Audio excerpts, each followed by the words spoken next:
The hearing will come to order. Thank you to our nominees, Mr. Kimmett and Mr. Keys, for being here today, and congratulations on your nominations. We thank you both for your willingness to serve. Today, we will hear first from William Kimmett, who is nominated to serve as Undersecretary of Commerce for International Trade. If confirmed, Mr. Kimmett will oversee the Department of Commerce's International Trade Administration, or ITA. Importantly, the ITA promotes market access and redresses unfair trade practices. Both functions are critical to American prosperity. In terms of market access, American farmers and manufacturers win when they have a chance to compete.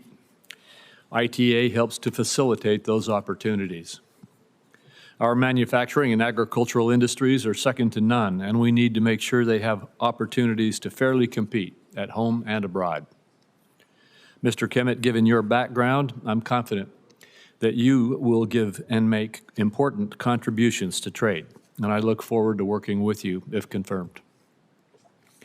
Moving to our other nominee today, Mr. Keys, who is nominated to serve as Assistant Secretary for Tax Policy at the Treasury Department, is no stranger to many of us. The Assistant Secretary for Tax Policy is the senior advisor to the Secretary of the Treasury for analyzing, developing, and implementing federal tax policies and programs. Mr. Keys, if confirmed, will be a vital partner in Congress's efforts to enact pro-growth tax policy and ensure that it is properly implemented.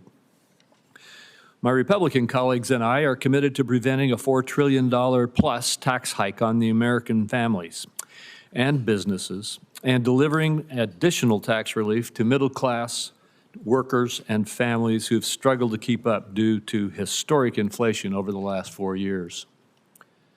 We're also committed to making permanent the proven tax policy of the Tax Cuts and Jobs Act. Making this tax policy permanent will provide the certainty that businesses need to make long-term investments that drive growth, and will also provide the stability that families need as they save and plan for the future.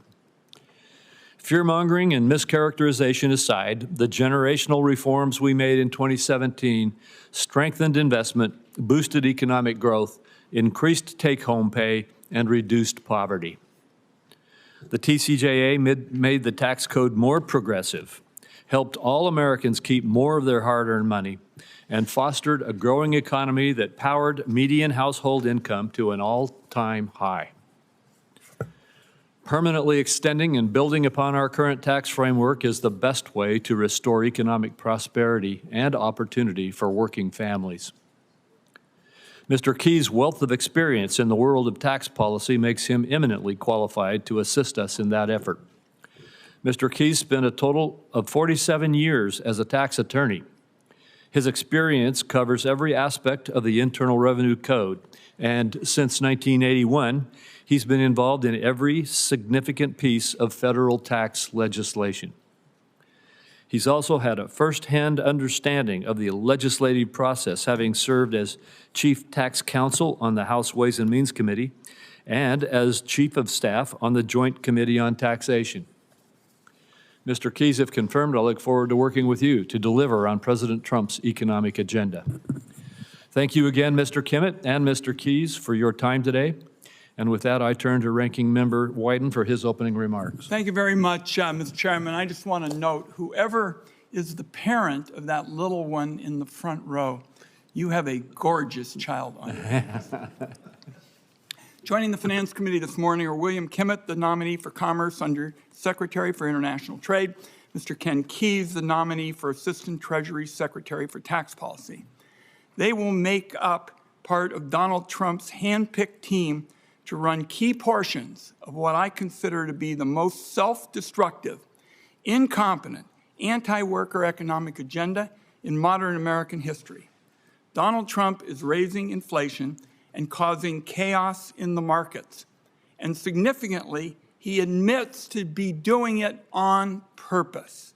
The rest of the world is figuring out how to realign without us and leave our economy, workers, and businesses behind. What Donald Trump did yesterday has the look of some awfully sketchy market manipulation. And although he had clearly enjoyed basking in the headlines about a market bounce, the celebration was premature. Here's the way I think you have to look at it.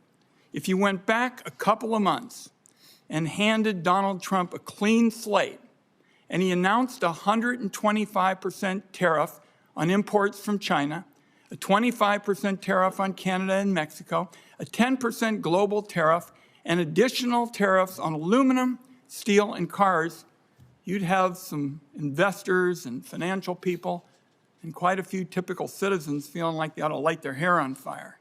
Nothing Donald Trump did yesterday changes the fact that he has started a trade war on a scale we've never seen before, a trade war nobody can win. The guy calling the shots either doesn't care or doesn't understand that the tariffs in place today are still going to raise the cost of living for the typical family by thousands of dollars per year. Workers are terrified now about what's ahead, the possibility of a recession, and Trump's cabinet offers zero consolation. The Commerce Secretary says all is well because Trump's plan is to bring back sweatshop labor. Sweatshop labor would be coming to the United States. The Agriculture Secretary says families struggling to pay for food amid rising costs ought to return to subsistence farming. Meanwhile, Donald Trump and Republicans are working overtime to ram through the Congress a tax bill that amounts to a multi-trillion-dollar bailout for billionaires and big corporations. So that's where things stand today as the Finance Committee meets to discuss these nominations. Now, when you set aside the fancy job titles and look at what Donald Trump's tax and policies are accomplishing, Donald Trump has nominated Mr. Kimmett to serve as sort of a grim reaper for the middle class, and Mr. Keyes to turn the Treasury Department into an ATM for the ultra-wealthy. Mr. Kimmett has been in the building working at the Commerce Department for a while. This means this committee has another opportunity to question a Trump official on what I think the central issue is with respect to these tariffs. What is the plan? Donald Trump has proven that no one, not the American people, not our trading partners, no one can trust what he says. Everybody who works for him has got a different story, in fact, to explain what all the chaos is supposed to accomplish. It's possible the reason they can't give a straight answer is these tariffs aren't designed to solve an actual trade or economic challenge. They're designed to soak typical workers with higher taxes in order to have money to have more handouts for people at the upper portion of the top. According to the nonpartisan Joint Committee on Tax, the price tag for the Trump Republican tax agenda is now up to $7 trillion. And the biggest winners by far will be big corporations and the wealthy. Republicans have locked our side of the aisle out of this debate.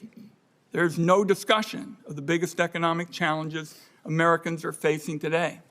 They're not talking about how to build more housing, which is what I hear about at all of my town meetings. Rent, mortgages, housing. No talk about it here, though. Lots of talk about it at my town halls.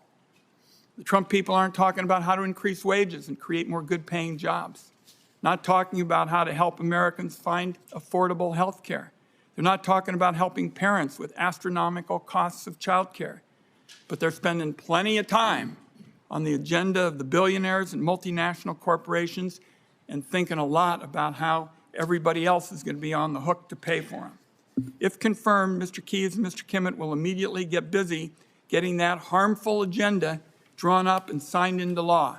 So this is a very important hearing, I would say to my colleagues, and we'll have plenty of questions for our guests, and I welcome them. Thank you. Thank you, Senator Wyden. You know, only in Washington is stopping a $4.3 trillion tax increase considered to be an increase in the deficit. Today, we're honored to have our former colleague, Senator Portman, and our current colleague, Senator McCormick, here to introduce our nominees. Welcome to the committee. Before turning it over to our guests, I have 4 obligatory questions that we ask all nominees before this committee. If you could both please answer verbally. First, is there anything that you are aware of in your background that might present a conflict of interest with the duties of the office to which you have been nominated? No, Senator. No. Second, do you know of any reason, personal or otherwise, that would in any way prevent you from fully and honorably discharging the responsibilities of the office to which you've been nominated? No. No, Senator. Third, do you agree without reservation to respond to any reasonable summons to appear and testify before any duly constituted committee of Congress if you are confirmed? Yes. Yes. And finally, do you commit to providing a prompt response in writing to any question addressed to you by any senator of this committee? Yes. Yes. Thank you. We'll begin with Senator McCormick to introduce Mr. Kimmett before his opening statement. Thank you, Mr. Chairman. Thank you, Ranking Member. And welcome to both of our nominees and to your families. Congratulations on your nomination. It's a great privilege for me to be before this distinguished committee today to introduce my friend, William Kimmett. The man sitting next to me today is an experienced litigator, a dedicated public servant, a father to 4 kids, and a husband to his beautiful wife, Heather. And I think we see at least 3 of those kids here today, and Heather here. Thank you for being here. I have known William, however, since well before these accolades, before he was a standout football player at Duke. I had the great honor of serving as Undersecretary of the Treasury with William's father, Ambassador Bob Kimmett, who was the Deputy Secretary at the time. And Bob's friendship and mentorship have been invaluable to me and to my wife, Dina. And Bob's legacy of service as a combat veteran, as a distinguished senior government official for 3 Republican presidents at the highest levels of government are well known by many here today and a real tribute. William carries that same stock and that same proud family tradition of service. As a partner at Kirkland & Ellis, William previously served as counselor to U.S. Trade Representative Bob Lighthizer during President Trump's first term. In that role, William played a key role in implementing the U.S.-Mexico-Canada trade agreement. He defended U.S. steel and aluminum industries, and he worked tirelessly to put interest of Pennsylvanians and American workers and farmers first. Finally, and most important, William is not only the son of a proud Pittsburgh native, his incredible, wonderful mother, Holly, he's also married to a daughter of Allentown. So this is very impressive. William, you're an honorary Pennsylvanian, at least for today's hearing. I have the utmost confidence that if you're confirmed, William will continue to serve his country honorably and with distinction as Undersecretary of Commerce for International Trade. And so thank you, William, for your willingness to step into the arena at this uniquely consequential moment. I urge all of my colleagues to support this nomination. Thank you. Thank you, Senator McCormick. And Mr. Kimmett, before we go to your testimony, we will have our other guest, former Senator Rob Portman, introduce Mr. Keyes. And then, as is our custom, we will excuse our introducers and go to the testimony. Senator Portman.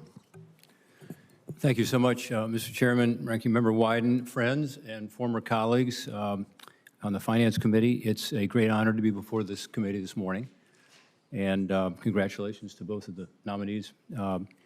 It's also a privilege to introduce Ken Keyes. Ken is a longtime friend and cum laude graduate of both Ohio University, undergrad, and the Ohio State University College of Law.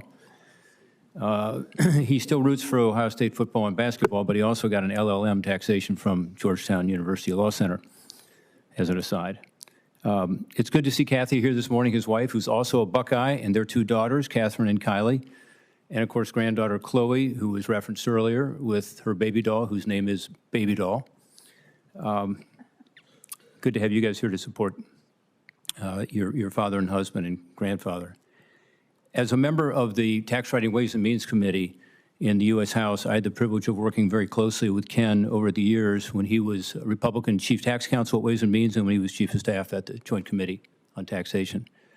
In both roles, Ken demonstrated sharp intellect, sound judgment, and deep policy expertise that made him one of the most respected voices on Capitol Hill on matters of taxation. In both roles, he was outstanding, and his understanding of the federal tax code, to my view, is encyclopedic. Over more than 4 decades, he's engaged with virtually every aspect of our tax system, from legislative drafting, of course, but also revenue scoring and joint tax, implementation, and even tax administration. In fact, former member of this committee, then House member Ben Cardin, and I worked very closely with Ken on landmark IRS reform legislation back in the 1990s. He was, of course, deeply involved in the landmark 1986 tax reform effort, and since then has played a significant role in shaping, advising on, or analyzing nearly every major piece of tax legislation that has come before this committee. His ability to dissect complex tax provisions and explain them with clarity has made him an invaluable resource to policymakers, to me, to practitioners. There's no question that he's qualified to serve as Assistant Secretary for Tax Policy. When I heard about his nomination, I immediately contacted Ken and said, thank you for being willing to serve. For that reason, his expertise is needed at a time when Congress is preparing to revisit critical provisions of the Tax Cuts and Jobs Act of 2017. This depth of experience, institutional knowledge, and fluency in both tax policy and legislative process will be indispensable. He brings a steady hand and a deep respect for the institutions of government, including this committee, qualities that are essential for navigating the challenges ahead. It's true that Ken is known for his candor and directness, and we didn't always agree on every aspect of tax policy. You're agreeing too readily to that. But in my experience, he was always respectful of other points of view and committed to trying to get the policy right. I saw this firsthand during our time working together in the House, whether leading staff discussions, advising members, or negotiating complex legislative provisions. Ken consistently demonstrated the seriousness, integrity, and intellect that this role demands. For all these reasons, I was very pleased, again, to hear that Ken was willing to step back into public service in order to serve our country during a crucial time. We need good, smart people in government with professionalism, experience, and sound judgment. I believe Ken brings those attributes and skills, and if confirmed, he will serve with distinction, and thus I'm proud to be here this morning to support his nomination. Well, thank you, Senator Portman. We appreciate your being here to introduce Mr. Keyes. You were a key part when you were a member of this committee of helping to craft the 2017 Tax Act, and we all wish you were here to help us extend it. With that, we will excuse Senator McCormick and Senator Portman. And again, thank you for being here. And Mr. Kimmett, we will proceed to your introductory statement. Chairman Crapo, Ranking Member Wyden, and distinguished members of the Finance Committee, it is an honor to appear before you today as the nominee for the position of Undersecretary of Commerce for International Trade. I am deeply grateful to President Trump for nominating me, Secretary Lutnick for his faith in me, and this committee for its thoughtful consideration of my qualifications for this position. I would also like to extend sincere thanks and appreciation to Senator McCormick for his willingness to introduce me today. It is my pleasure to introduce my wife, Heather, who is sitting behind me, and who I thank dearly for her boundless love and support. My daughter, Caitlin, and sons Kevin and Will are also here. Our fourth child, Caitlin's twin sister, Abby, is not present as she has a leading role in a school play that is unfortunately scheduled for right now.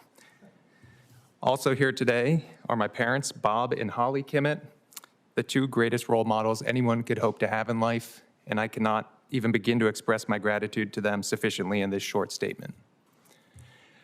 I was raised in a family with two unquestioned tenets. One, the dignity and responsibility of public service, and two, immense respect for the United States Senate. My grandfather, Stan Kimmett, was a proud Montanan who devoted his post-military career to Senator Mike Mansfield in the Senate, ultimately serving as Secretary of the Senate. He passed away 20 years ago, and I can only imagine what he would think seeing his grandson here today before this body that he revered so highly. My uncle Jay Kimmett served as a professional staff member on the Appropriation Committee for parts of 3 decades, and my aunt and godmother Judy spent almost her entire career in the Senate working for 6 different senators. My Senate employment is quite lacking by comparison and consists solely of 1 summer as a Senate page a quarter century ago. I am proud to continue my family's tradition to heed the call to serve the American people, and I am extremely appreciative of this committee's consideration of my nomination. As counselor to the United States Trade Representative, I had the privilege of working directly on major trade negotiations and matters, advising on policy decisions that affected industries across the American economy. I gained firsthand experience navigating the complex intersection of law, diplomacy, security, and commerce, and worked closely with interagency colleagues interagency partners, and congressional stakeholders to advance the administration's trade priorities. I have also spent over a decade in private practice representing U.S. companies in a broad array of litigation matters, including many with trade and international dimensions. I have represented clients before the International Trade Commission, and I have provided strategic advice to clients regarding complex trade and supply chain issues. This combination of public and private sector experience has given me a comprehensive understanding of how trade policy affects real workers, real businesses, and the long-term competitiveness of the United States. If confirmed, I will bring this perspective to every aspect of the job, ensuring that our trade tools are used strategically, our laws are enforced vigorously, and our exporters have the support they need to succeed globally. President Trump has ushered in a new era in U.S. trade policy rooted in realism, strength, and the recognition that for too long the United States has accepted structurally imbalanced trade relationships. These imbalances resulted in U.S. factories closing by the thousands, vulnerabilities in our supply chains and national security, and American workers undercut by unfair competition. President Trump has sent a clear message to our trading partners. The United States will no longer tolerate economic arrangements that disadvantage Americans, and our trading relationships must serve the interests of the United States, not abstract principles, and certainly not America's adversaries. In this moment of trade recalibration, I believe the role of the Undersecretary of Commerce for International Trade is more vital than ever. The International Trade Administration, which I would be honored to lead, plays a crucial role in promoting American exports, enforcing our trade laws, ensuring a level playing field, and attracting foreign investment in the United States. If confirmed, I will ensure that the ITA will be a champion for American workers and industries, and that their interests are promoted and defended in a complex and competitive global marketplace. I believe our approach to trade must be pragmatic, rooted in American values, and guided by a strategic understanding of our national interests. I recognize the immense responsibility that comes with this nomination. If confirmed, I will work every day to advance a trade policy that delivers results for the American people. And I will remain committed to the foundational truth that the United States succeeds when its citizens are empowered to innovate, produce, and thrive. In closing, I want to reiterate my gratitude for this opportunity. I am deeply honored by the prospect of leading the International Trade Administration and contributing to its vital mission. Thank you again for this opportunity to appear before you today. I look forward to answering your questions. Thank you, Mr. Kimmett. Mr. Keyes. Chairman Crapo, Ranking Member Wyden, and distinguished members of the Senate Finance Committee, it is an honor to appear before you today. I feel privileged to have been recommended by Secretary Besson and nominated by President Trump to serve as the Assistant Secretary of Tax Policy. As a former Chief of Staff of the Joint Committee on Taxation, I have deep respect both for this committee and the institution of the Senate. I would like to thank my family, who have been a constant source of inspiration and support for me throughout my career. My wife, Kathy, my two children, Kylie and Catherine, and my granddaughter, Chloe, who's apparently the star, and my other granddaughter, Natalie, who would be here except 9 to 10:30 is her nap time, and she'd be cranky if she were here. My third grandchild is also here, but won't be making his official appearance until May. I would like to express my thanks to those members and staff who I've been able to visit with over the last couple weeks. I grew up the son of a career Army officer, Colonel Robert H. Keyes. My father was a true American hero, severely wounded and a prisoner of war in Korea, and 2 tours in Vietnam in '61 and '68. His experience in Korea is recounted in David Halberstam's book, The Coldest Winter. He was recommended by Senator Rick Scott for the Medal of Honor, but unfortunately died on December 7, 2023, having lived a full 97 years. He truly inspired me to work hard on my career and my education.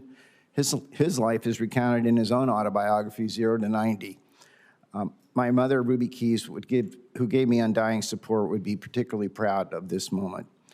I was born at Fort Benning, Georgia, moved to Mainz, Germany, Fort Ord, California, Santa Barbara, California, Fort Wainwright, Alaska, and then Great Falls, Virginia, before going to college at Ohio University in Athens, Ohio.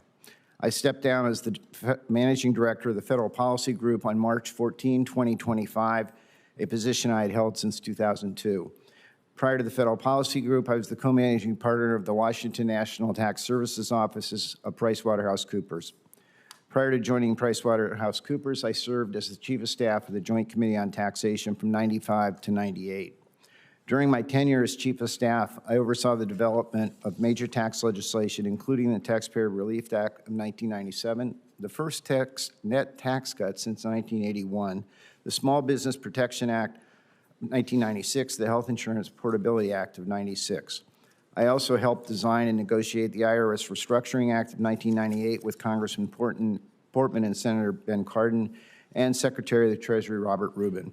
In 1997, I initiated a year-long project to analyze the potential to do macroeconomic estimates of major tax policy changes, which resulted in the publication of the Joint Committee on Taxation's modeling project in December 1997.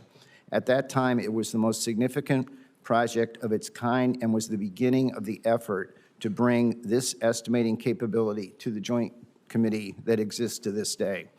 I was the co-chair with Michael Boskin, former chair of the National Council of Economic Advisors under George Herbert Walker Bush of the 1996 Ways and Means Retreat under Bill Archer. While I left the Joint Committee in 1998, I continued to serve at the request of Speaker Newt Gingrich and Chairman Archer in an effort to negotiate a permanent long-term solution to the solvency of the Social Security Administration with the Clinton administration, in particular with Gene Sperling and Larry Summers. That effort culminated in my participation in the December 1998 White House Conference on Social Security, along with fellow panelists Martin Feldstein and Robert Reischauer, a former head of CBO. This project is recounted in a book on the history of the Social Security system entitled The People's Pension. This effort to permanently restore the solvency of the Social Security system after making significant progress foundered due to political developments. Prior to becoming Chief of Staff of the Joint Committee, I was the firm-wide chair of the tax practice of Baker and Hostetler. From 81 to 87, I served as the Republican Tax Counsel to Ways and Means, where I worked on not only the 81 Act and the 86 Tax Reform Act. These opportunities have afforded me an opportunity to work with virtually every aspect of the tax code. If confirmed, I would be honored to serve as the Assistant Secretary of the Treasury for Tax Policy. Thank you. Thank you, Mr. Keyes. Mr. Kimmett, I'll go to you first. As I mentioned in my opening statement, American farmers and manufacturers win when they have a chance to compete. Importantly, the Global Markets Division of ITA seeks to promote U.S. exports. If confirmed, how would you plan to support this important function, particularly at a time of increased retaliation against American companies and farmers? Thank you for the question, Senator. And you're, of course, absolutely correct. The Global Markets Unit in the International Trade Administration plays a vital export promotion function, and key to that is providing market access to our farmers and our ranchers. And the Global Markets Division has the U.S. Export Assistance Centers throughout the country. They have the rural export centers to work with farmers and ranchers to identify market opportunities and market access. So if confirmed, I absolutely would give a comprehensive look to those programs and figure out how they can bring the most efficiency and the greatest benefit to our farmers and ranchers to promote their exports abroad. Thank you. And Mr. Keyes, as you are well aware of our efforts to preserve the expiring Tax Cuts and Jobs Act. It will protect everyday Americans from a $4 trillion tax increase. The child tax credit would be cut in half if it expires, and the standard deduction, which about 90% of all taxpayers now utilize, would be significantly reduced. Lower and middle income earners who are already struggling with years of inflation will be hit particularly hard. Given your depth of experience in tax policy, could you please discuss your views on the importance of permanently extending the TCJA and the potential benefits to our economy? Yes, Mr. Chairman. And let me start by focusing specifically on the standard deduction and the child credit. Those provisions, the standard deduction in particular, was increased dramatically in the TCJA. The revenue associated with that one change was $720 billion over 10 years, thus illustrating how important that provision is.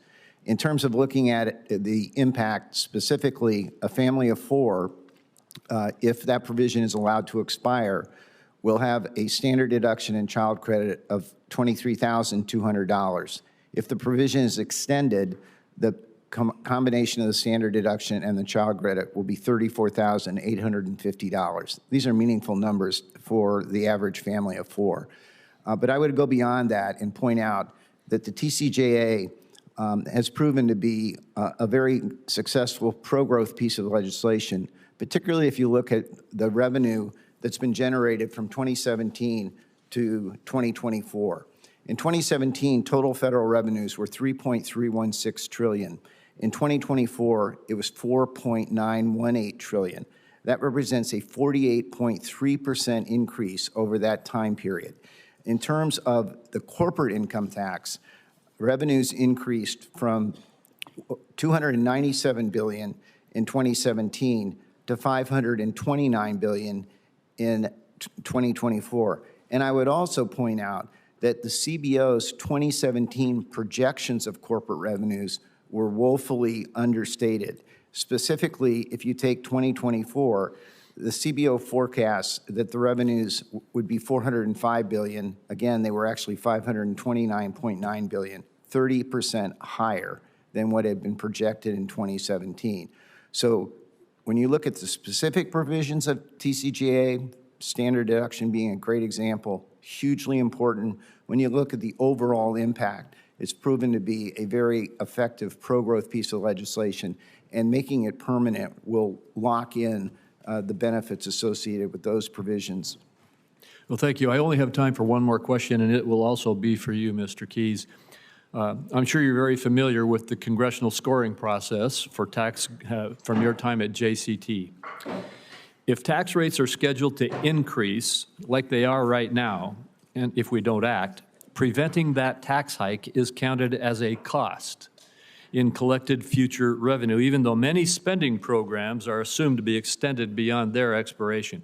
Critics argue that we'll be increasing the deficit if we use a current policy baseline, and saying that that's hiding the cost and increasing, like I say, letting a tax increase happen is increasing the deficit. I think we should change the way we score and look at what's actually real, keeping the law the way it is.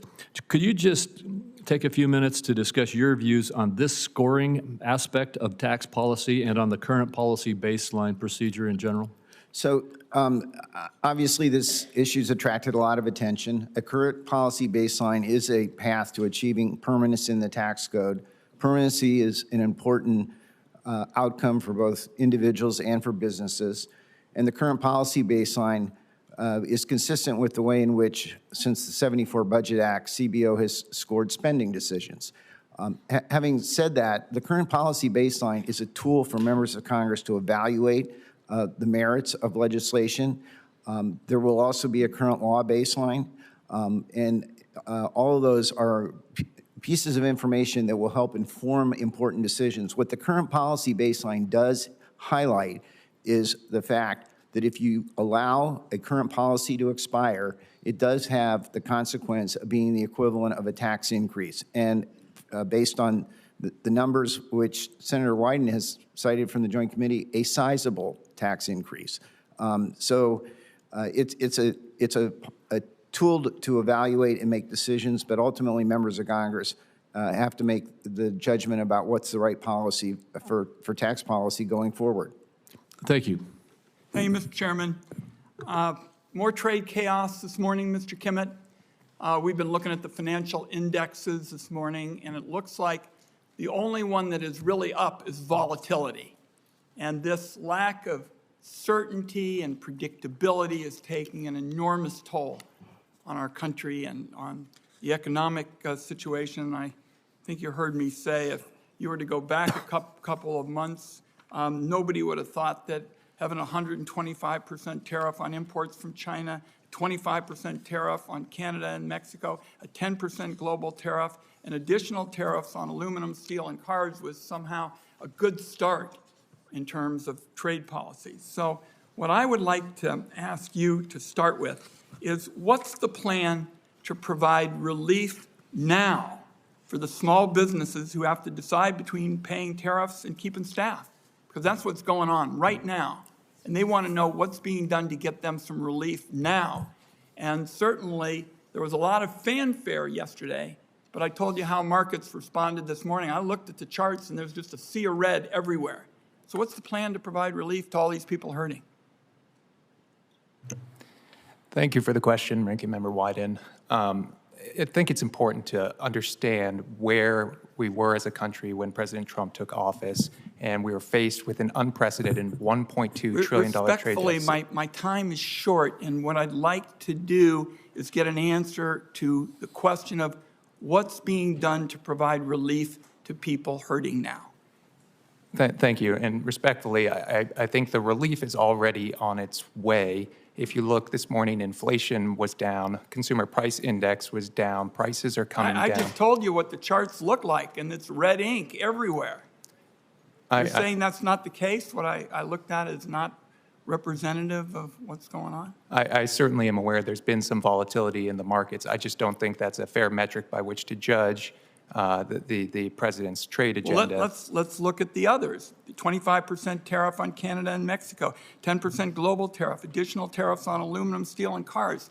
Are those a good thing to talk to the American people about? Because all I hear is that's generating more uncertainty, lack of predictability, and now for the next 90 days, you got all these people basically hanging out there in a state of suspended animation when they want certainty and predictability, 1 and 2, and relief now.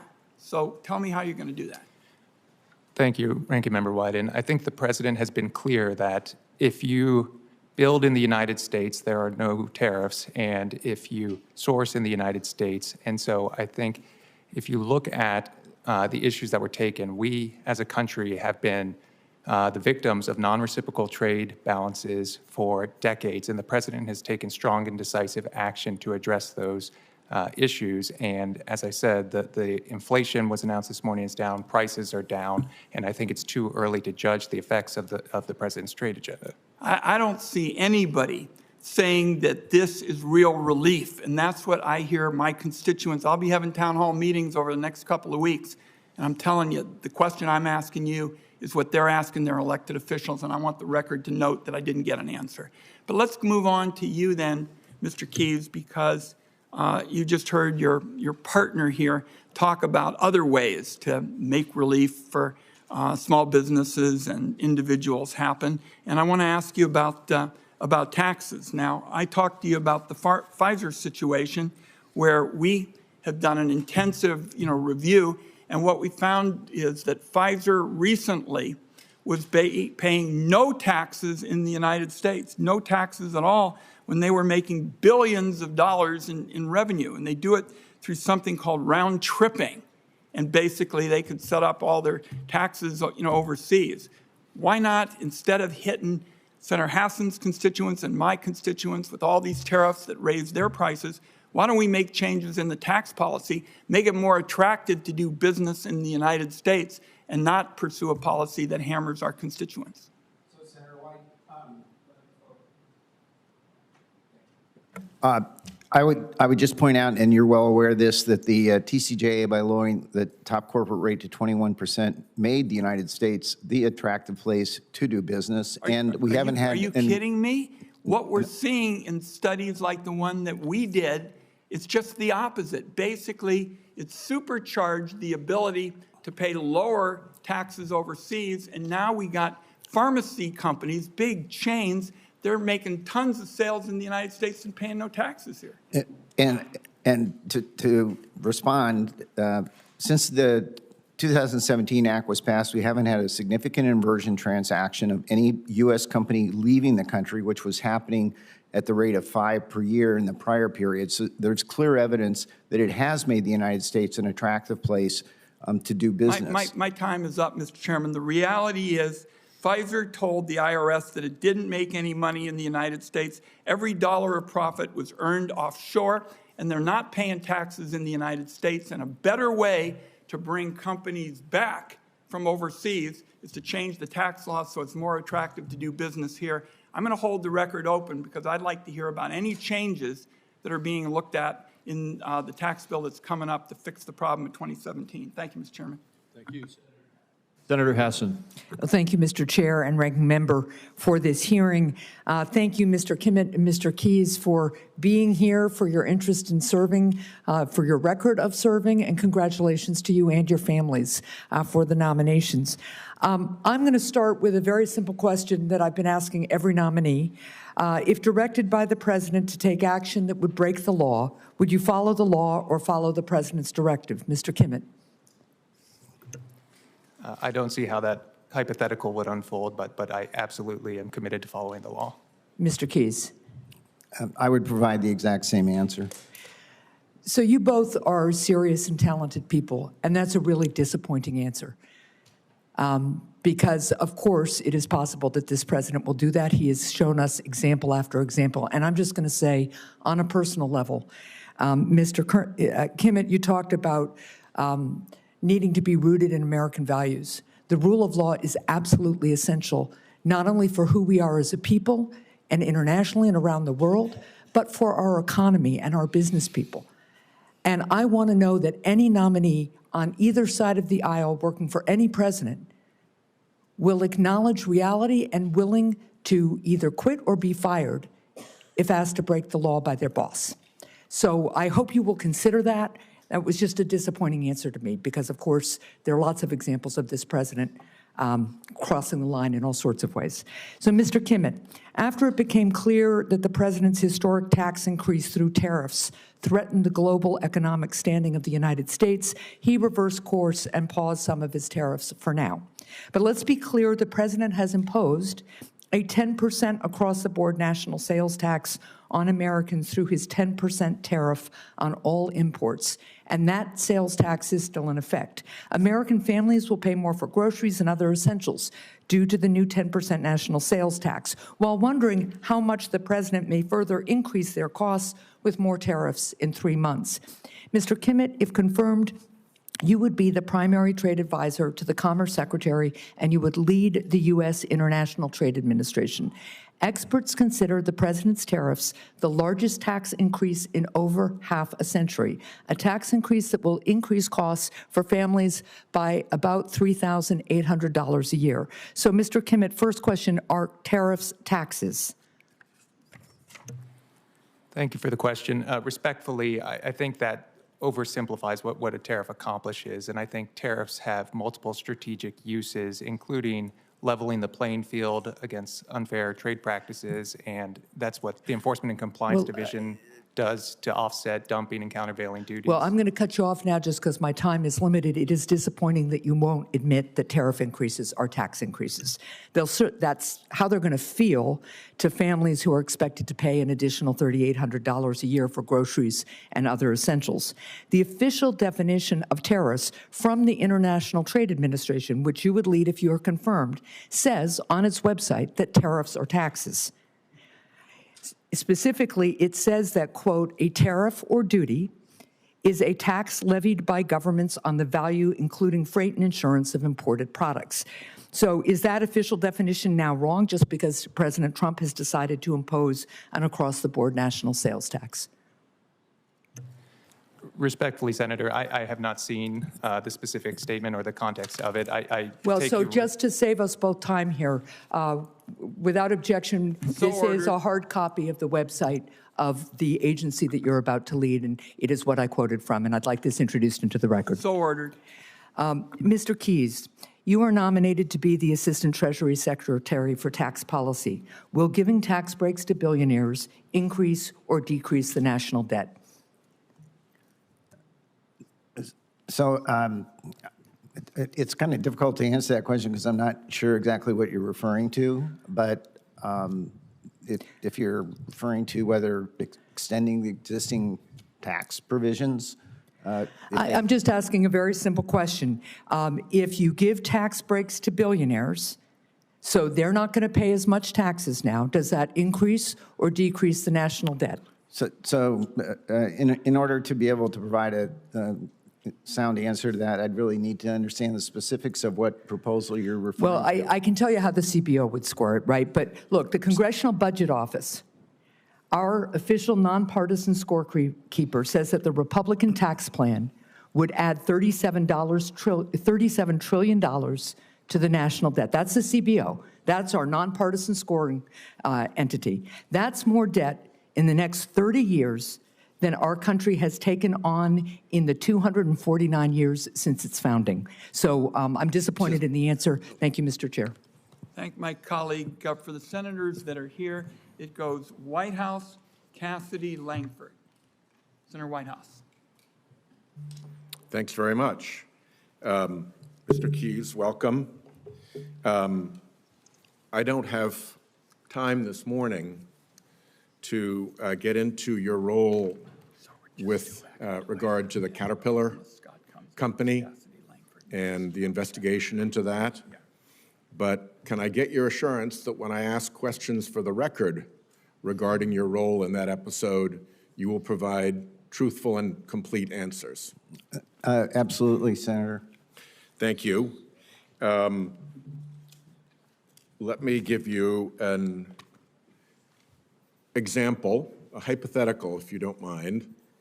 Company A and Company B compete with each other in the marketplace.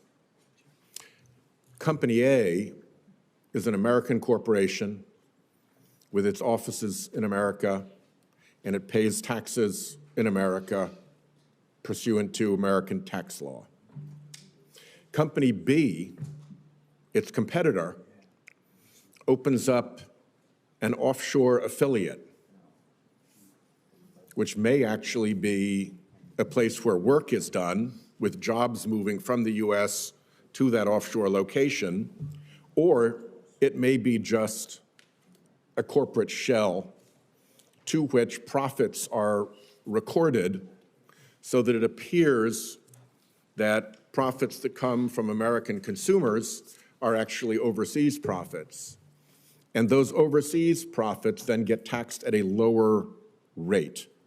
So Company B, by virtue of its offshoring scheme, is able to undercut Company A because it has a lower tax bill at the end of the day from the result of that offshore scheme. Is that good tax policy, and is that good for America?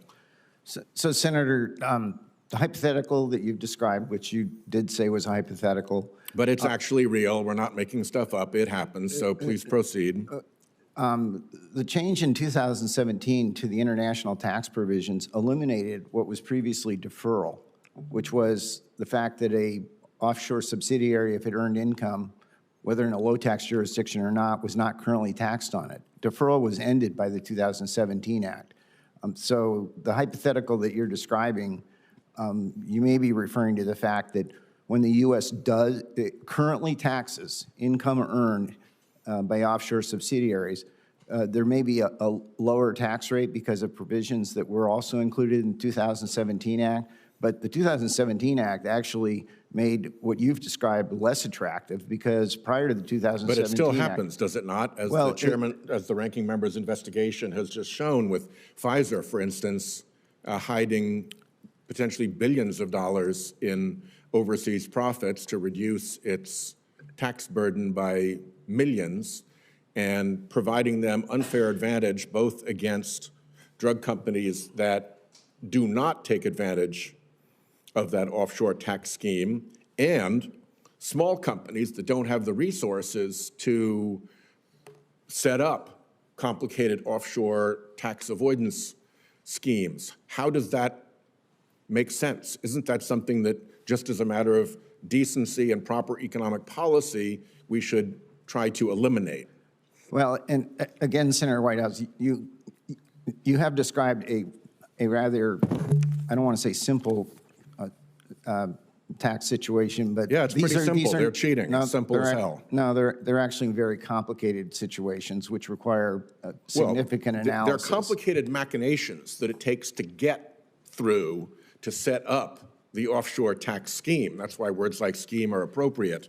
But at the end of the day, it's a simple proposition. You fake putting profits offshore, you reduce your tax burden, you save money, and you cheat both the American taxpayer and your competitors. Let me close with this quote. The hedge fund guys didn't build this country. These are guys that shift paper around and they get lucky. They make a fortune. They pay no tax. It's ridiculous. The hedge fund guys are getting away with murder. They're making a tremendous amount of money. They have to pay taxes. This was a comment that relates to getting rid of the carried interest exception. How do you respond to that? Well, I mean, it's a statement by someone. I'm not sure who. I'll tell you who. I'll give you a hint. Donald Trump. Okay, interesting. And Donald Trump has raised the issue of whether or not they should revisit carried interest. And my job, if I'm confirmed, will be to carry out and implement the policies of the president and the secretary. You sure about that? Not to be the voice for the carried interest, special interest? I'm not just sure, I'm 100% confident of that. Okay, well, events will prove it one way or the other. Thank you, Chairman. Thank you. Senator Cassidy. Mr. Keyes, knowing that you're going to carry out, but also you'll have some influence on the practicality of carrying out. Senator Hassan and I have just introduced the Red Tape Reduction Act. And what this addresses is that in 2021, with the passage of the American Rescue Plan, the threshold to receive information regarding on the 1099-K was reduced from $20K to $600 on a single transaction. Now, practically, that seems difficult to, and it's affecting my constituents. It affects everybody's constituents. So can you give, when you're giving best advice on the practicality of executing the law, would you agree, and I'm begging the answer, as you speak to whomever you're speaking to, that this one's not very practical and perhaps we should increase that threshold? Clearly, events have demonstrated that that particular change has been very difficult for people to handle and is of questionable judgment. So it's definitely something that needs to be rethought. So I would commend both you and your colleague for raising the issue and saying that's something we need to turn our attention to. Yeah. Knowing again that you will have some input on policy, even though ultimately you are the executioner, so to speak. The U.S. fiscal policy, right now, it is estimated that we'll get to 106% of debt to GDP ratio, which is our historic high. We'll get to that point in 2027. If you just look at, we've got 36 trillion in debt now, we're going to add another 21 trillion just on autopilot. And if we're not careful, we'll add another 10 trillion on top of that. You've thought a lot about this. Others say that's not sustainable. What are your thoughts about that? Clearly, the level of debt we have is extremely troubling, and it raises significant questions about sustainability on a long-term basis, particularly when you look at the entitlement programs, which are facing significant challenges in the near future, both Medicare and Social Security. So Congress needs By to, challenges, you mean the trust funds, just to elucidate, the challenges are that the trust funds are going insolvent, at which point, by law, those benefits will be cut by roughly 20 to 25%. in the case of the Social Security Trust Fund, I think the current projection is that the trust fund goes insolvent in 2033, at which point incoming taxes will be the only resources available to pay benefits, which would be roughly in the 70-75% range. Yes, that is a significant concern, and not just for me, but for her, my granddaughter. No, your granddaughter's going to pay the bill. You know what I'm saying? Yes, yeah, She yes. should be complaining right now, so Yeah. I'm glad that she's talking up. So that's perfect. She seems to be okay with it right now, but I don't think she will be later. Mr. Kimmett, I'll accept that you accept that this is unsustainable and that we need to do something about it. We should do something about it sooner, not later. Again, in your advisory position on policy. Is that a fair summary of what you would say? I think he was referring to me. I'm sorry, Mr. Keyes. I'm No, sorry, it's Mr. Keyes. perfectly okay. Yeah, I think I am an advisor. I'm not a policymaker, but clearly I will be part of the process of advising on issues like this. And I don't think any person can look at the picture ahead and not see that there are some significant challenges that need to be addressed sooner rather than later. Mr. Kimmett, turns out we have some mutual friends, and so anyway, I pass on their hellos. Won't influence my vote. It was already a yes, because in an interview you came across extremely well. But let me speak. When the president announced his tariffs, he spoke about other countries producing in a dirty fashion, if you will, offshoring their pollution, but onshoring the decreased manufacturing costs to our disadvantage, if you follow what I just said. Now, we have something we call the foreign pollution fee, which I'll also point out that the American First Policy Institute now supports, in which we would put a fee on goods coming from other countries roughly equal to what they're not paying to control their air pollution, but that which we do pay. And this is a pro-manufacturing. We just updated the foreign pollution fee legislation, assigning key roles to the departments under your jurisdiction, specifically enforcement compliance.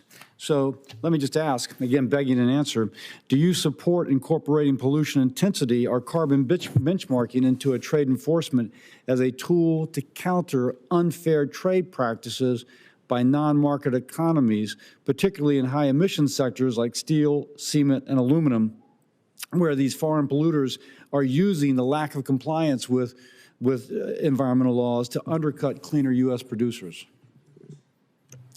Thank you for the question, Senator, and I enjoyed our meeting as well and enjoyed discussing this with you. And I believe certainly that the President has mentioned that low environmental regulations in other markets are a non-tariff barrier, and certainly I see it as a trade issue in the role for which I've been nominated, and certainly leveling the playing field so that other countries that don't meet the high standards of the United States don't gain an unfair advantage, and then the of course, related environmental benefits. We're going to have to move on to Senator Langford.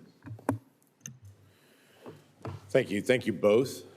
Pleased that you're going through this process. You both have incredibly difficult tasks that you've been asked by the President to be able to do. You have great resumes to be able to do it and great backgrounds for this, so I appreciate you stepping up. It is a tremendous sacrifice for your families to be able to do this, so I just, from the people of Oklahoma, I wanted to say thank you for going through the process on this, because it's really important. I do want to make two quick side comments, because it has been interesting to me the last week or so to hear all the conversation about tariffs, and I'm not a big fan of tariffs. Tariffs are a good negotiating policy to me to be able to try to get down non-tariff barriers and other trade barriers that are out there. So it's a great negotiating piece, but at the end of the day, I want to try to get tariffs as low as we possibly can.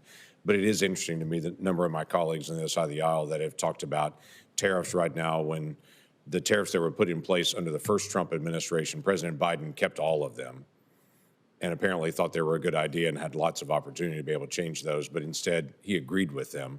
And that has been an interesting rewrite of history of late on this, but I'm grateful that we've got folks that are engaging, trying to negotiate. Mr. Kimmett, I do have a question, though, about how we're going to deal with some of the negotiations.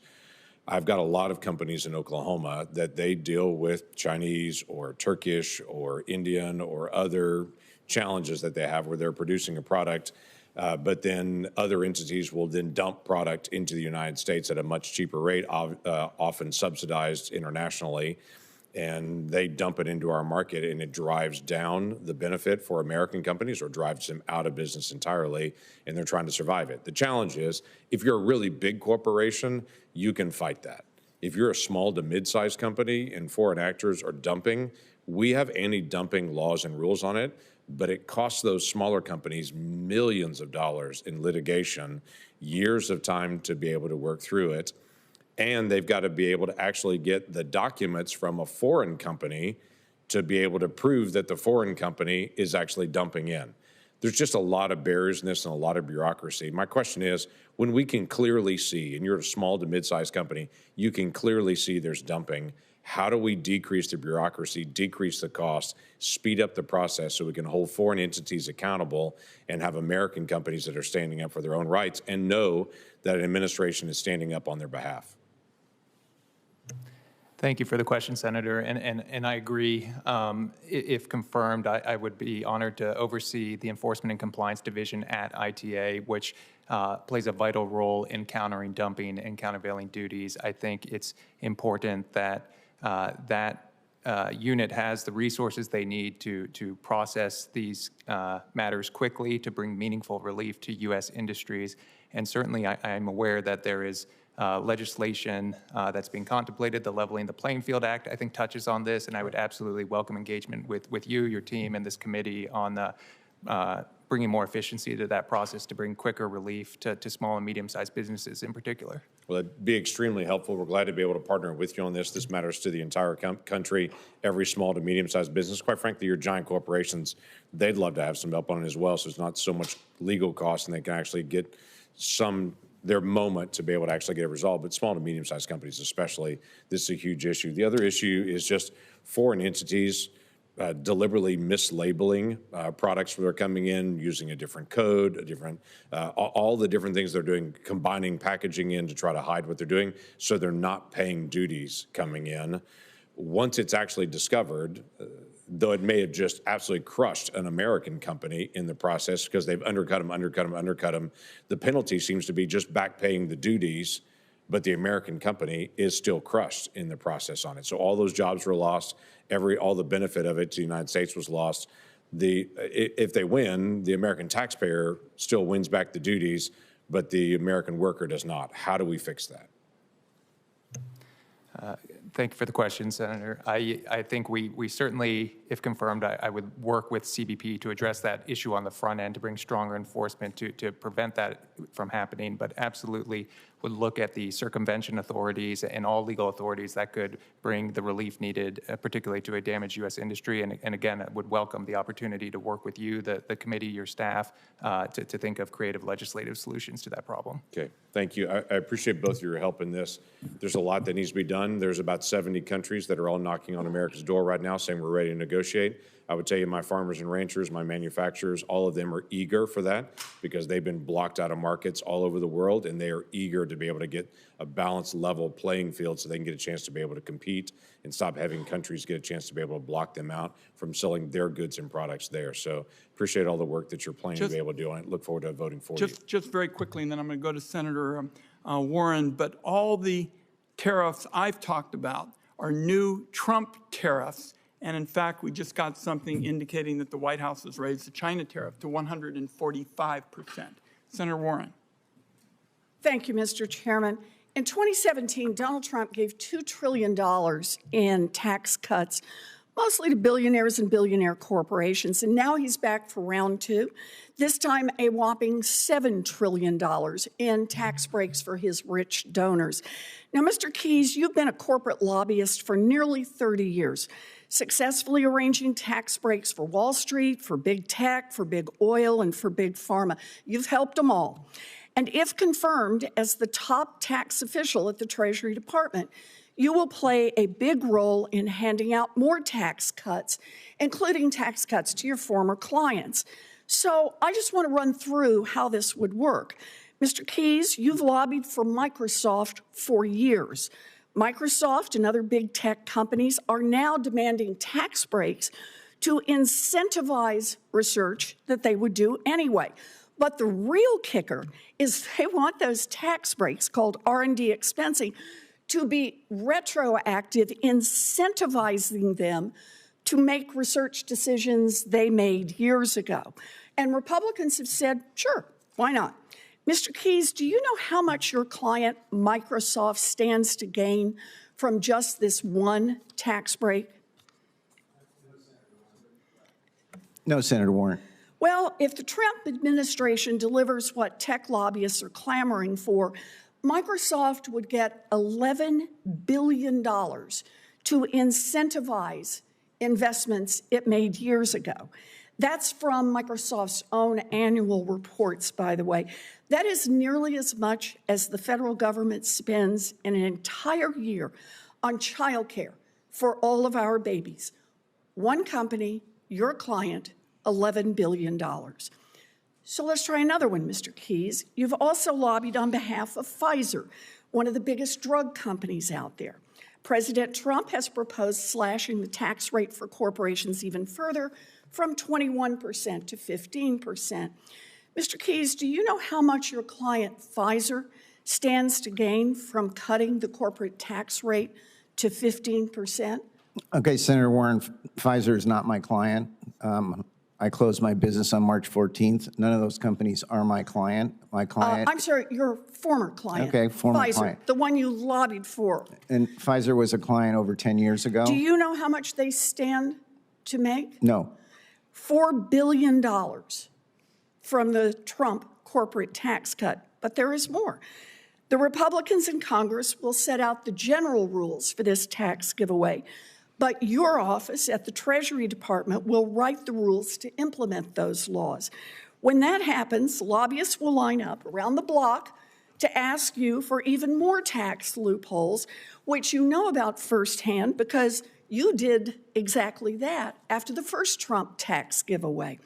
Now, you've committed not to work on matters involving your clients or your former clients for only 1 year. That means on day 366, while you are still in your job, you can go right back to handing out loopholes that could boost the bottom lines of Microsoft or Pfizer or any other of your former and future clients. Mr. Keyes, the American people would like to know that when you draw a government paycheck, you'll be working just for them, not for your past and future clients. So will you commit to recusing yourself from matters that would affect the financial interests of your former clients for the entire time that you are in office? So, Senator Warren, you and I had a very polite discussion about this when we met, and I advised you at that time, which is what I will tell you in public. I will comply with the terms of the ethics letter, which was written by career experts on ethics. And I would also reference you to the Bloomberg article today in which Scott Amy, the general counsel of the Project on Government Oversight, said the following: this is someone, me, who is taking government ethics very seriously. Seriously. And was I making appreciate that, but I'm attempts. running out of time here. Well, I would encourage you to read the article. I will take this as a no. And the fact that you say it's okay with the Trump administration that on day 366, you will be handing out tax loopholes to clients that you took in millions of dollars from and that you've made no pledge not to go back and make them your clients again in the future, that may be okay with the Trump administration. I don't think it's okay with the American people. Donald Trump cares about one group of people and one group of people only, himself and his billionaire friends. So it's no surprise that he has nominated a highly paid corporate tax lobbyist to run tax policy for the American people. We need a government that works for working people, not just massive corporations, their CEOs and their lobbyists. And that's what's going to happen under Mr. Keyes' watch. Thank you, Mr. Chairman. Senator Barrasso. Thanks very much, Mr. Chairman. It was good to visit with both of you earlier. Congratulations on the nominations. I was just on the floor of the Senate noting the headlines that inflation's down. Lowest this past month from the time of COVID.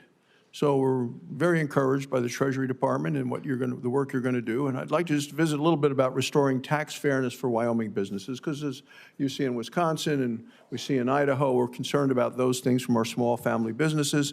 And President Trump is bringing back tax fairness for American job creators. We believe that. He was elected for that purpose. His administration has already taken action to end the weaponization of federal agencies against American businesses. For folks back home, this change couldn't come soon enough. Throughout the Biden administration time, our small businesses were plagued by reckless attacks from the Treasury Department, the IRS. For example, last year, Biden's Treasury Department launched a new audit initiative explicitly targeting family businesses and partnerships. They said they were closing loopholes. We view it a direct attack of small businesses, and what they really meant, squeezing billions from law-abiding taxpayers. They wanted to hire, 86,000 new IRS agents, and they say they're going to make money by spending all of that money. Well, the only way you do that is shaking down people that are obeying the law. What they did, basically, they buried Wyoming businesses in red tape, burdensome regulations, and all without congressional approval. Secretary Yellen, when she was Secretary of the Treasury, claimed that businesses were engaged in, as she said, high-end tax abuse. No evidence, just came up with that phrase, probably poll tested it. Look, family farms, ranches, Main Street businesses all across my home state of Wyoming were caught in the crosshairs.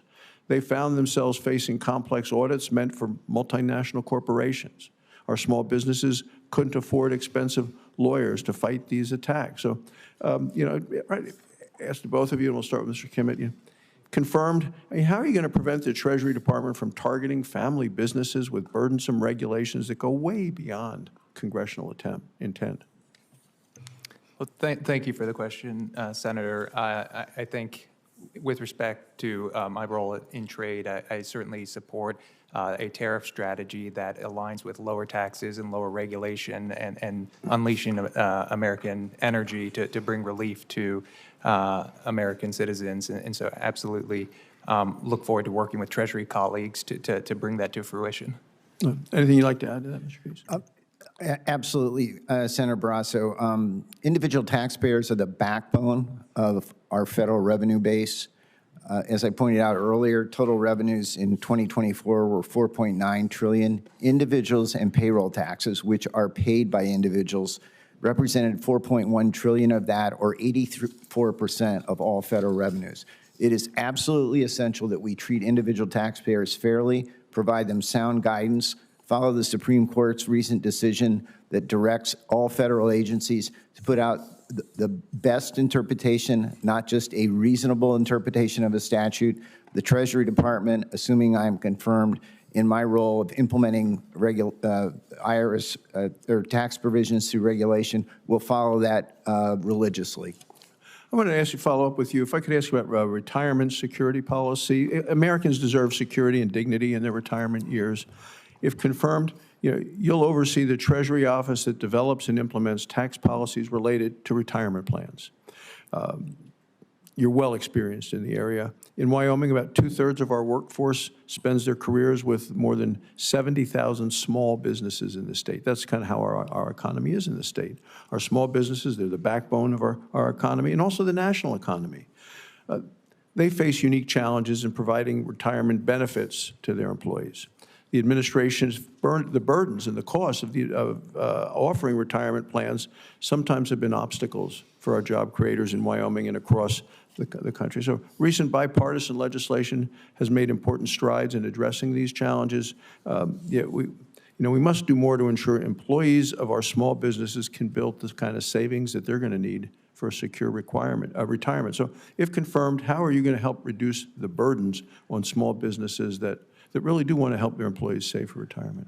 So, Senator Barrasso, since the very first time I served in government, which was on the Ways and Means Committee in '81, and then again at the Joint Committee, I worked on numerous provisions affecting our defined benefit and defined contribution plans. I'm very keenly aware of the fact that these can be unduly complex, and our role at Treasury is to make these provisions work as smoothly and efficiently as possible. Thank you, Mr. Chairman. Thank you. Senator Smith.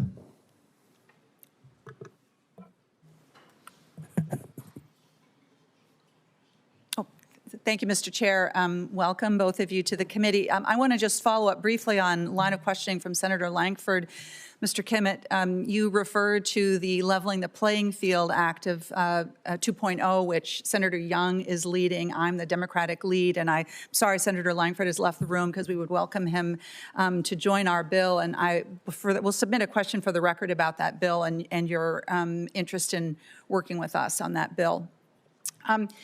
Mr. Keys, I wanted to ask you. About child care. So the cost of child care is crushing working families in this country. In Minnesota, the average cost of care for one infant is nearly $2,000 a month, as much as a mortgage payment, $2,000 a month. And this is a problem, of course, all over the country. According to the Economic Policy Institute, in 17 states and the District of Columbia, the cost of infant care exceeds rent. So my question for you is this, related to the Trump tax law of 2017. Is there anything in extending that law that you see that would do anything to help families offset the cost of child care or other expenses? I don't see that there's anything new there.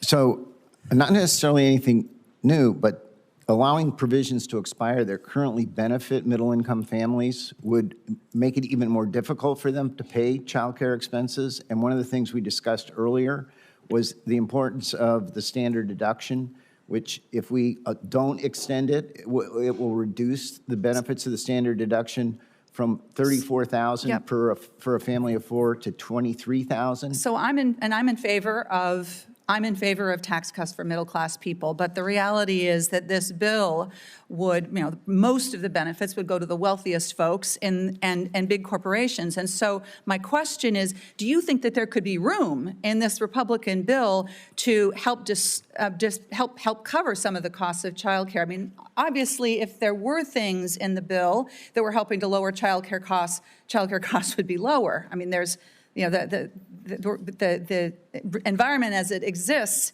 under the tax law of the Trump administration is where those childcare costs are so expensive.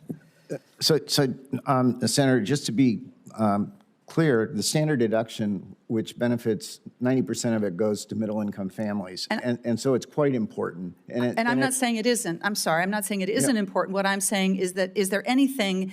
Does the administration, to your knowledge, have any plan to do anything to lower child care costs for American families? So, Senator Smith, I have not been part of the Treasury Department. I am not a consultant to the Treasury Department. I've had no role in tax policy discussions with anybody at Treasury Department or White House, and won't unless I'm confirmed. So I'm really not privy to any information that could answer that. Well, I'm not aware of anything that the administration is planning to lower costs for families. This is a significant drag on the economy.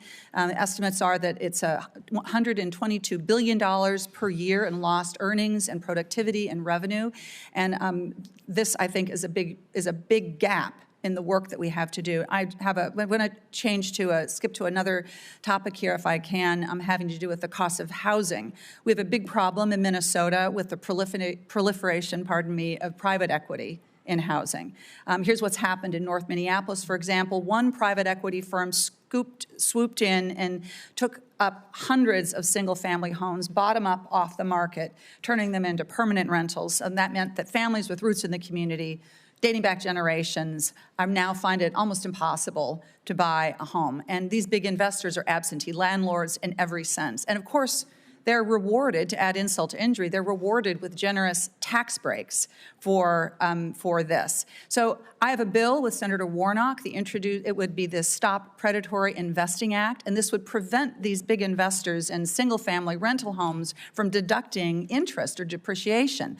There's no reason, seems to me, to give these big investors taxpayer subsidies for doing something that is clearly hurting the challenges that we have with the severe housing shortage. Why, Mr. Keyes, should the federal government be boosting private equity profits in this way by giving them this tax break?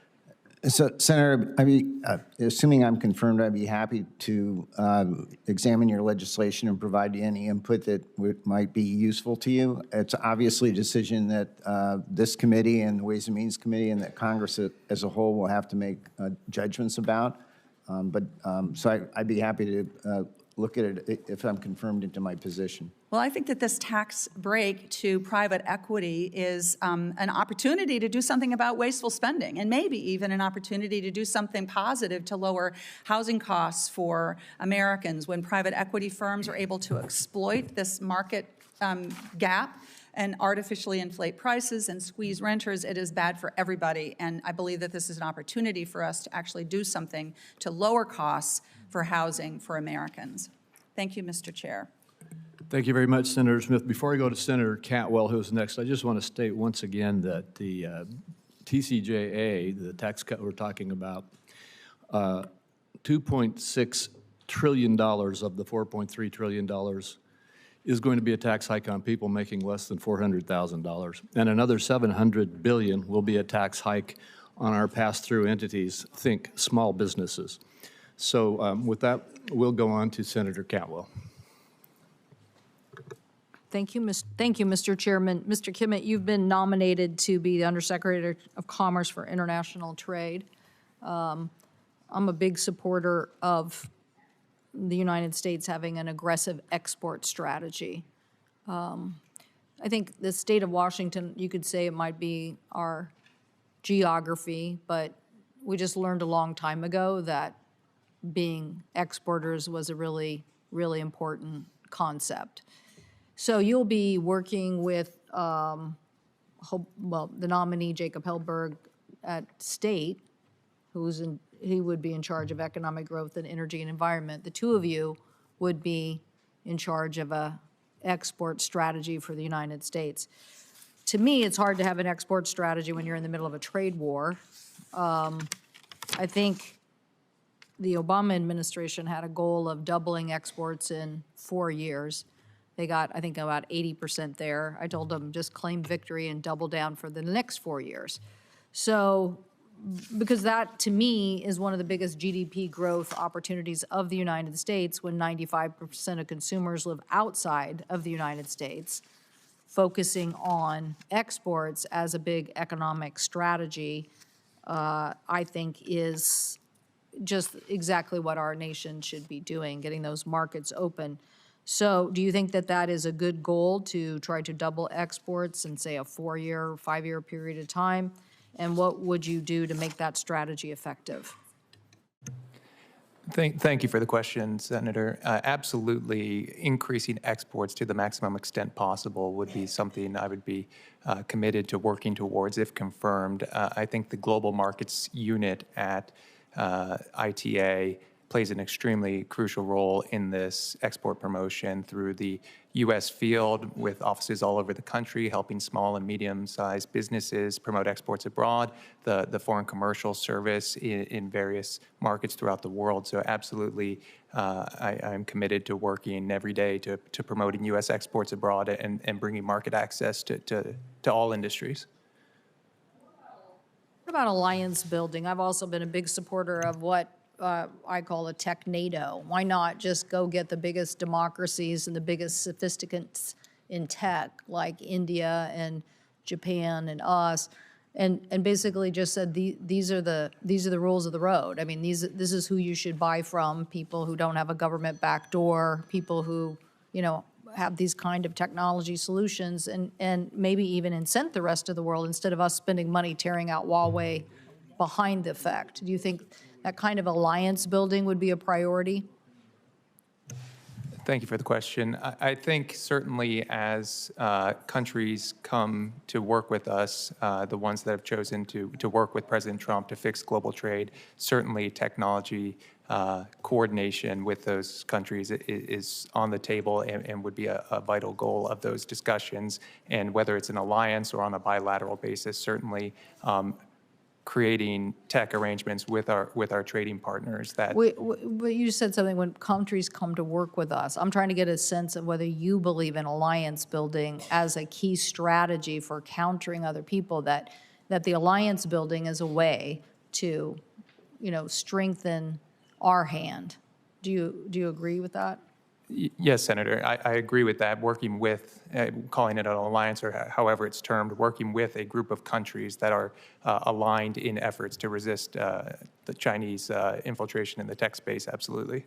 Well, I'm saying set the stage, and my guess is more countries will join us. What do you think the biggest region is that we should focus on now? Do you think the Chinese are having too much effect in South America and that we could work on something that would open more U.S. doors in South America, for example?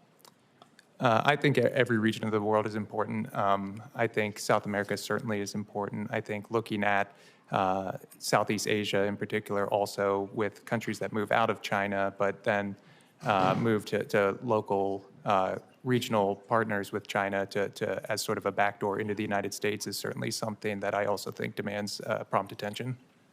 Thank you. Thank you, Mr. Chairman.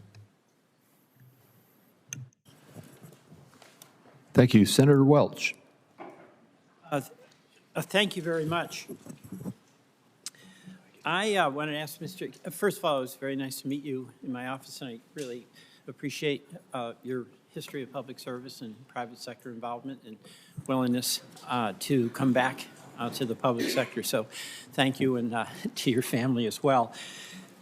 One of the things that is a big issue here are the tariffs. I mean, we've had a lot of activity on that in the last couple of days, but one of the stated purposes of those tariffs is to raise money that would then be an offset to finance tax cuts that the president is pursuing.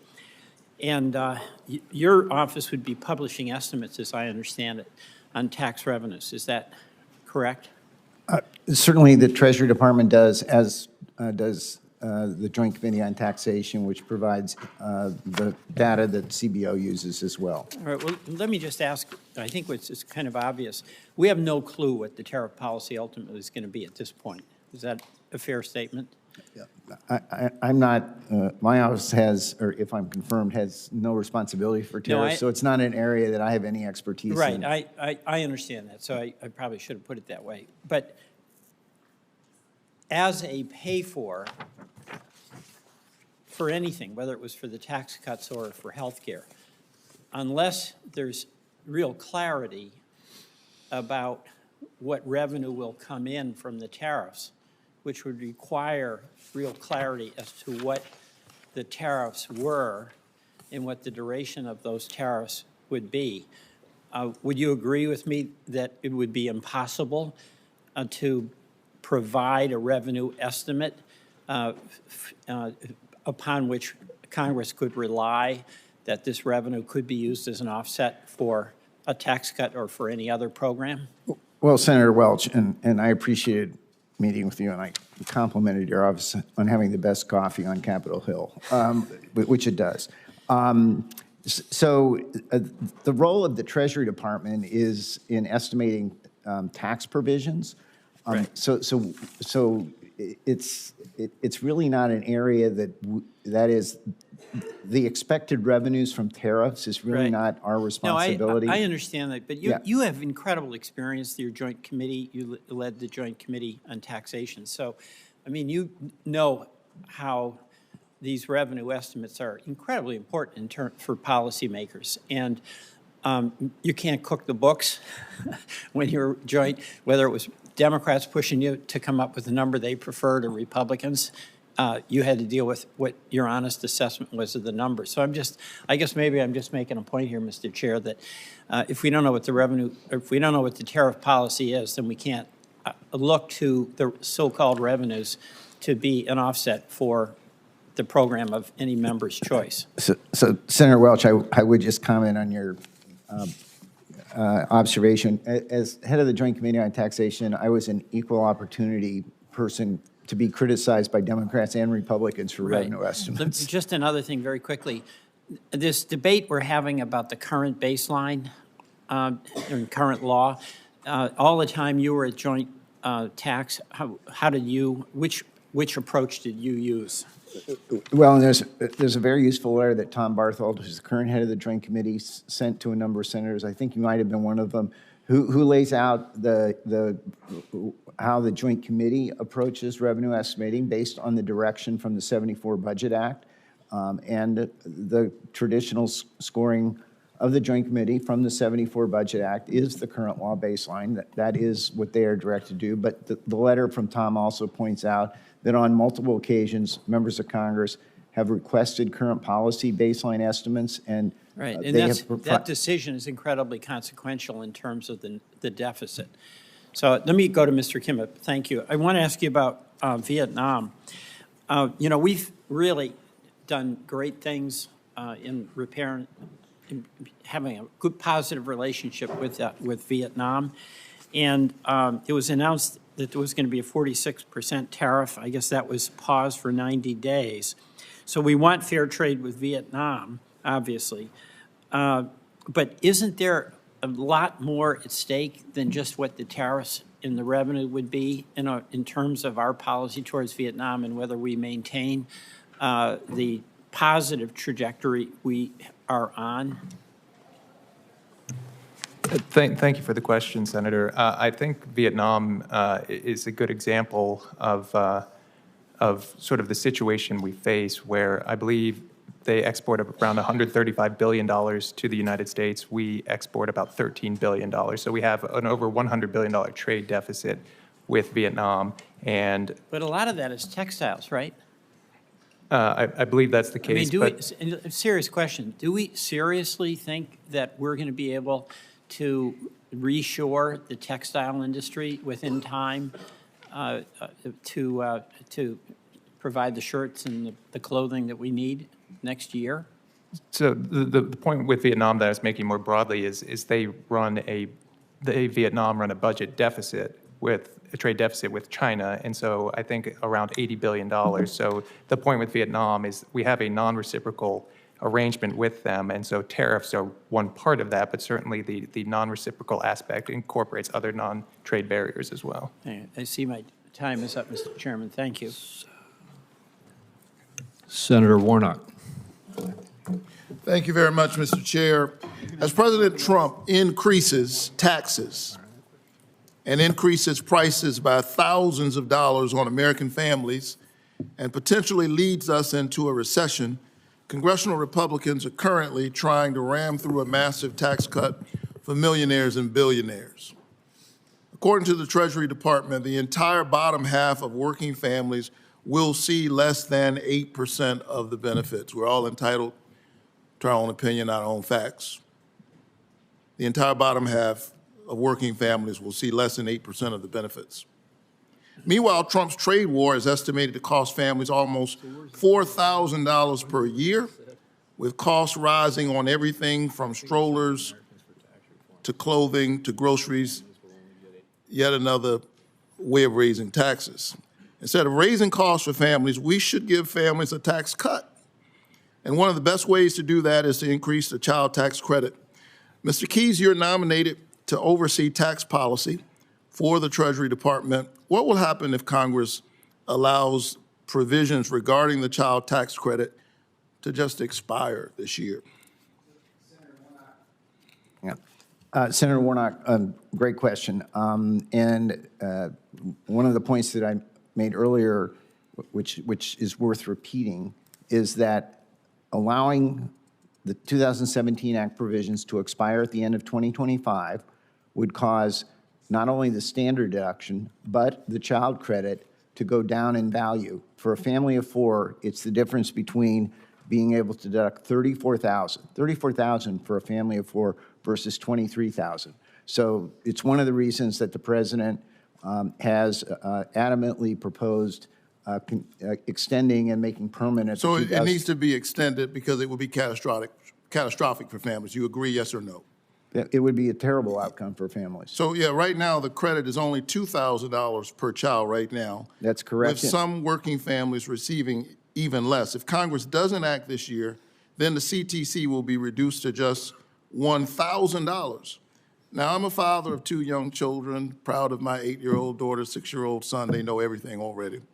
But I know the CDC doesn't go far enough. Do you happen to know how much child care costs these days?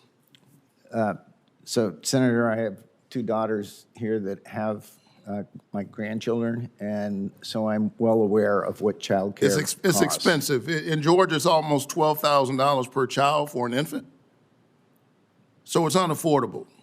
That's unaffordable for many families. According to the Metro Atlanta Chamber of Commerce, nearly 1 in 3 families have had to leave or change jobs because of child care challenges. So we're stressing not only these families, but our economy by not providing a path for people to be able to pay for child care. Would you agree that by cutting middle-class taxes and helping cover the cost of raising a child, we could help more parents stay in the workforce? And I think that's clearly part of the thinking of the president in extending the provisions that will otherwise expire at the end of 2025. So if parents could work, it would help the economy, right? Correct. Would you agree with folks like Chairman Crapo and Vice President Vance that Congress should expand the child tax credit? Senator Warnock, I have not been part of the Treasury Department in any way, so I haven't had any policy discussions. Right. But if I'm confirmed, those are obviously things that I would have. I thought I heard you agree earlier that we should expand the child tax credit. Am I misunderstanding? No, what I said was we should. Clearly it is the position of the president to extend. And Secretary Besson to extend the provisions that would otherwise expire, which includes the child. I think we should expand the child tax credit. I understand. I'm proud of the fact that when we did it in 2021, we cut taxes, we cut poverty almost 50%. We lifted 165,000 Georgia children out of poverty. Right now, we've got 1 in 4 children in Georgia, 1 in 4, 680,000 children who are too poor to get the tax credit. Meanwhile, my colleagues are focused on giving a tax cut to millionaires and billionaires. I've got 1 in 4 children in Georgia who are too poor to get the child tax credit. And we are taxing families that are just at the threshold. We're taxing them into poverty while giving millionaires and billionaires a tax cut. Here's an idea. Tax cuts for people making over $400,000 per year will cost Americans $1.6 trillion, adding to the debt. Instead of cutting taxes for the wealthy, how about we invest that money into cutting taxes for working families struggling with high tariff costs instead? Would you support a bipartisan effort to expand support for working families by allowing a tax cut for the wealthiest people in America to expire, and instead using that money to cut taxes just for working families making under $400,000? Why don't we let tax cuts for the wealthiest in America expire and make sure we give working families a tax cut? Is that a good idea, yes or no? So, Senator Warnock, in my role as if I'm confirmed as Assistant Secretary for Tax Policy, I don't make policy. I provide advice and analysis to the Secretary and the President. So my support or not support is really irrelevant.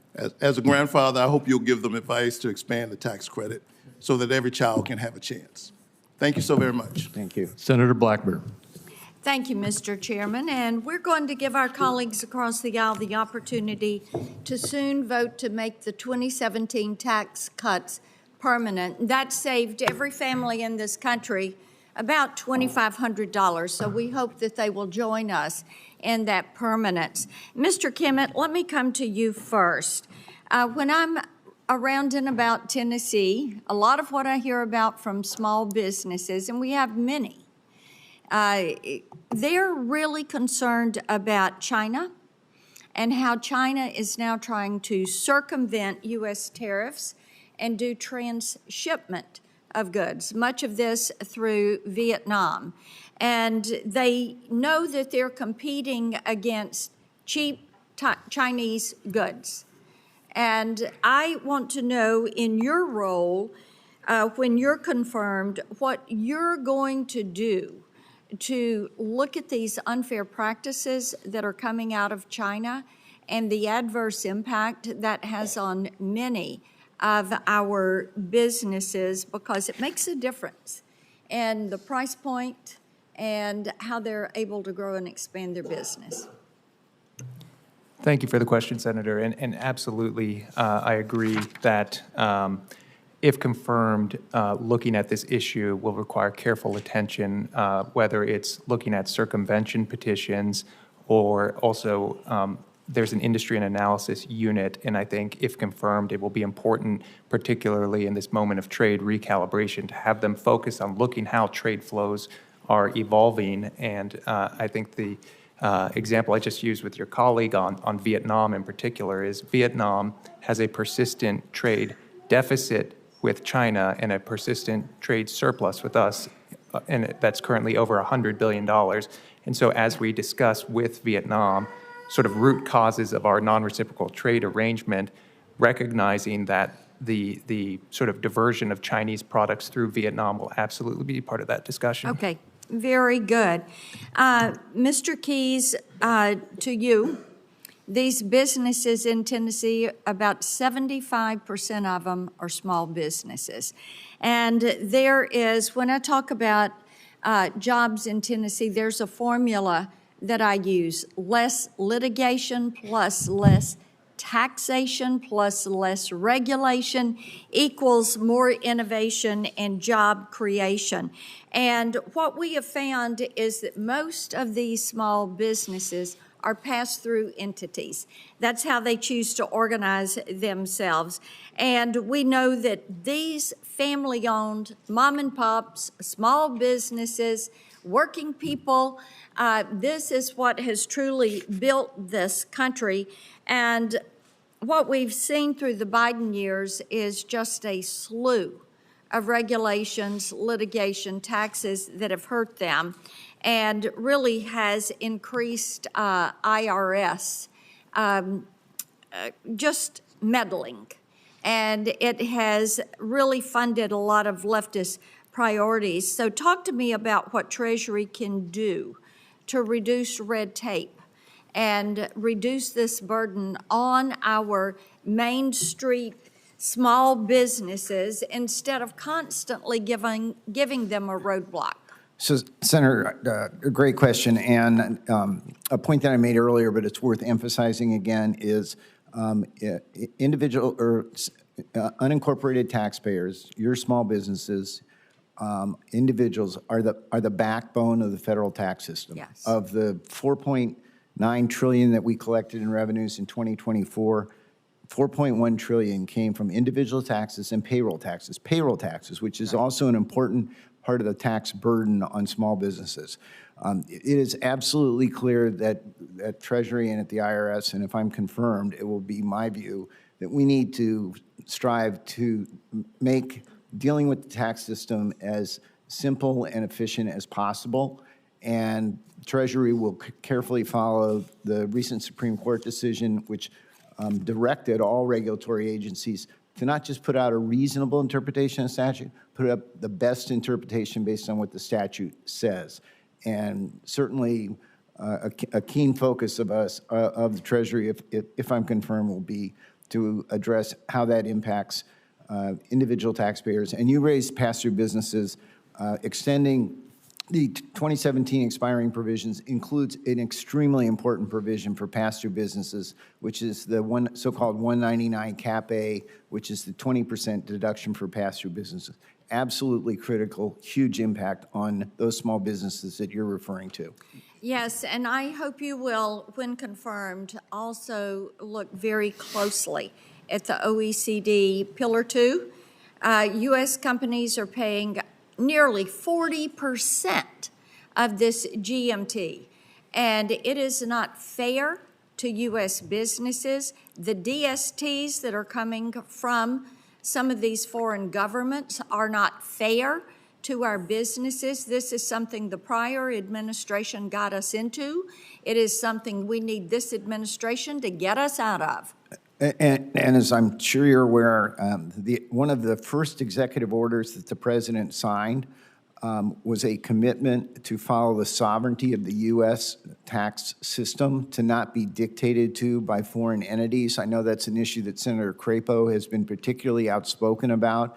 So the administration's view in this whole area is very consistent with the views that have been expressed by your colleagues and yourself. Thank you. Mr. Chairman, we should deem that the kids get ice cream as soon as this is over with because they've been awesome. Thank you, Mr. Noted. Chairman. Senator Lujan. Thank you, Mr. Chairman. Mr. Kimmett, on Tuesday when Trade Representative Greer was before this committee, he told me that he was not worried about the recent market crashes. I would argue that that means not worried about the hardworking folks across this country losing thousands from their retirement.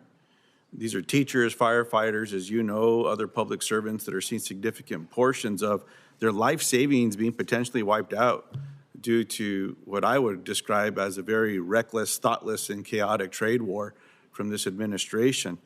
I remain concerned with the uncertainty these actions have injected into the market and their impact on families and small businesses in New Mexico and across the country. Trade Representative Greer during this hearing said he wanted to focus on Main Street. So let's talk about Main Street a little bit. Mr. Kimmett, yes or no, do you think a chaotic and confusing trade war is good for Main Street? Respectfully, Senator, to the extent that question presupposes a reckless trade policy currently undertaken, I disagree with that contention. And certainly, I think the president has been clear on the direction the country is going to take going forward. Do you think what he is doing right now with those trade policies, however you would describe them, we can use your words, so you're comfortable in answering the question, are those good for Main Street? I think if you look at the president's entire economic recovery strategy. That's not what I'm asking. I'm asking if you think the president's trade policy is, are you comfortable with calling it that? Can I call it trade policy? You won't push back on me? What do you want to call it? Trade policy, but. Okay, do you agree that the president's trade policy is good for Main Street? Yes or no? It's a simple question. Long term, absolutely. Your answer is yes? Yes, absolutely, long-term, the president, but the point I was trying to Put that make. asterisk in there. That's okay. I appreciate that. Yes or no? Do you think Main Street businesses have been negatively impacted by the uncertainty created by President Trump's trade policy? Again, I don't think it's a simple, the point I was making was that the tariff and trade strategy is part of a broader strategy that involves lower taxes, lower regulation, unleashing American energy, and it's part of a comprehensive economic recovery. If you look at indicators this morning, inflation is down, prices are down, and so certainly I think that the president has put us on a direction, absolutely, that the long-term benefit is part of that strategy. Mr. Kibbitt, would you agree with President Trump's assessment as he spoke to the American people during his joint session that the American people are going to feel a little pain and that's okay during all of this? Do you agree with that, or do you disagree that it's okay for the American people to feel some pain? I'm not familiar with that specific statement. Did you or watch the context. president's joint address? The joint address, the State of the Union? Yeah, it's only been 10 weeks or so. Did you watch it? I did watch it. I don't recall that specific statement. You don't remember what he said? I don't recall the specific statement you're referring to. You might want to go back and read it. He's the guy that picked you to do this job, I think. President might be offended that you didn't remember what he said during his joint address. Yes or no, will you stand up to this president if his economic policies that you will have responsibility with negatively impact Main Street businesses? If confirmed, I absolutely commit to advising to the extent is appropriate on those issues. To ensure that economic policy does not negatively impact small business? If confirmed, I absolutely will work every day in my role to support small businesses to the fullest extent possible. I appreciate that. I'm not hearing a direct agreement with that line of questioning, but every time that I've heard one of the president's nominees come before us, I've asked them similar questions. If the policies they're responsible for have a negative impact on whatever that policy is in that space, if they'll just stand up and speak up to the president, I certainly hope that we all would, because I think we're on the same page there. There's a difference between right and wrong. Predominantly, we have the same values. We just have a different way of getting there with some of those goals. So I certainly hope that's an area that we can work on together.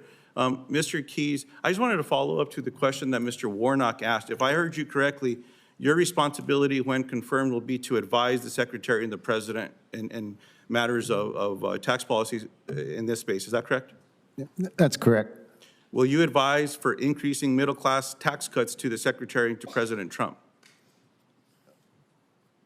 So what I would strongly encourage President Trump to do is to work as hard as possible with the Congress to extend the 2017 provisions, which contain, as I pointed out earlier, significant tax benefits for middle-income taxpayers. And not to be repetitive, but the importance of extending the standard deduction and the child credit, which largely benefit middle-income taxpayers, is absolutely essential. Mr. Keys, when confirmed, based on the 2017 levels of the president's tax policy, will you advise to increase the middle-class tax cuts that go to people making $400,000 or less a year in that provision, yes or no? So my responsibility is to follow out the policy of the administration, assuming I'm confirmed, and the Secretary, and it would be dependent on what their views were with respect to those issues. Mr. Chairman, Mr. Keys, you just testified to Mr. Warnock that your responsibility to advise. And advise is a very general term. Is advising only telling him what he's doing is good? No. Or is advising him, giving him options and advising him what you believe through your expertise, going back to the 86 policy, the work that you have done, the reputable career that you have had? I don't agree with all of it with what you've done in it, but nonetheless, my colleagues certainly do. You've given presidents good advice, and you've not always told them what you're doing is just peachy keen. You've given them balls and strikes, if you will, and they need to make sure that they understand that. That's all that I'm simply asking in this space. And I understand that, Senator. Would you advise the president to increase middle-class tax cuts? So, Senator, again, I haven't been part of the Treasury Department in any way, so I'm not in a position to be able to. I yield back. Thank you, Mr. Chairman. Thank you for your time, Mr. Keys. Thank you. Senator Tillis. I thank the senator from New Mexico for going over a little bit, because I may have not had a chance to speak. Thank you. You got in under the wire. Ran it down to the wire. I'm going to be quick. Congratulations to both of you. Mr. Keys, you and I have known each other for a long time, and we grew up in the same firm at PricewaterhouseCoopers, and you've got a great resume. I'm going to get to a few questions for you. And Mr. Kimmett, congratulations on going to Duke. It's a shame you didn't have the grades to go to Chapel Hill, but maybe your children will. No, in all seriousness, you guys have extraordinary resumes, and I look forward to supporting both of you. Mr. Keys, let's start with you. Just one thing quickly. We're going through now the priorities for TCJA, and what I hope is substantially a reauth without a whole lot more in it. Now, we're going to have those debates here, but tell me a little bit about your opinion on the one provision I'm particularly interested in from your perspective is the foreign-derived intangible income. Do you think that that's something that's worth maintaining in TCJA? Absolutely. And the foreign-derived intangible income provision, along with the lowering of the top corporate rate to 21%, were specifically designed to encourage U.S. companies to stay in the United States, to bring their IP to the United States. And we saw it we saw a significant immediate reaction, didn't we? And it completely terminated inversion transactions, which you're well familiar with, where U.S. companies became foreign companies. I'm not aware that we've had a single inversion transaction since 2017, and the FDII provision was a key part of that. Good. Now I want to ask you a question that's less likely to be comfortable. I don't know why we are killing ourselves to find $500 billion for non-pro-growth tax policy. I'm not debating the validity of no tax on tips or no tax on Social Security or no tax on overtime. What I'm debating is why we need to make the task of reauthorizing TCJA so much more difficult by discussions related to the $500 billion estimated pay-for, and one of those pay-fors being effectively increasing the corporate tax rate by changing the sea salt deduction. In a perfect world, if I were advising a client, as you and I have, and you specifically on tax matters, me on business matters, what is the case other than fulfilling a political promise for including all of that non-pro-growth tax policy in this first tranche while we're trying to get the economy moving again to create the revenue that allows us to do a lot of tax reform like we did in North Carolina after we got businesses regened again? So as I've pointed out to other questioners on both sides of the aisle, I have not had any role at the Treasury Department. I'm not a consultant. Okay. I didn't even. It's a tough question to ask an old friend. You and I have known each other a long time, but I do believe that this is an area where we should advise the president that clearly we all stand here to support the fulfillment of his campaign promises. It just seems to me that if we settled down some of the uncertainty in trade and made it very clear that a substantially similar version of TCJA was going to be passed, we would see an economic response that probably makes an economic activity that makes the pay for these non-pro-growth policies better, and then maybe even a fairer implementation. Mr. Kimmett, you may benefit from not even me to ask you a question on tariff. I went into that a little bit with Mr. Greer yesterday. But I'll leave you with this. Over 3 years, this is why I think we should look at more tax relief for people who are struggling the most. Over a 3-year period, there was Tom Tillis, the waiter, lived in the same trailer park over that 3-year period. There was Tom Tillis, the waiter, that worked at a restaurant that was like a Denny's, okay? But I was a male, and it was 1977, and a novelty. I made a lot of tips. I mean, I can remember $80, $90 shifts, which was a lot of money back then. So then Tom Tillis went from being a waiter to 3 years later being a warehouse worker. And under the president's proposal, Tom Tillis, the waiter, will get tax relief, but Tom Tillis, the warehouse worker, won't. So it just seems to me that there should be a way to kind of come up with a fair tax relief strategy that's not pro-growth, but the right thing to do for struggling people. And I just feel like We do that when we get the uncertainty out of the markets with the work that I expect Mr. Kimmett will do in advising on trade, and that you will do advising on trade and just pro-growth policies first. So I just leave that for your consideration. Don't expect a response. And Mr. Kimmett, I will just say in closing, since I'm last to speak, I'm glad to see the president do the pause. I think it makes sense. Doesn't matter to me whether it was part of the strategy or a reaction to maybe some unexpected outcomes over the past week or two. It's irrelevant to me. What is relevant to me is getting an order flow or a deal flow going pretty quickly with the most important trading partners, particularly those that we have relationships that go beyond just trade. Get that deal flow in and prove to the American business and the American economy that after 90 days, if you start building that pipeline now and making it visible, I'm thinking about Vietnam as an example. We know what they're prepared to do. We know we have 200 Boeing jets on the line, $5 billion in LNG. They're ready to invest. They want to go to zero tariffs. We need more of those stories happening sooner, and we've got to get that order flow and deal flow going. Both of you guys are going to be in critically important positions to make what President is doing that I'm behind on trade and taxes enormously successful and getting this economy back on track. I look forward to supporting you all's nomination.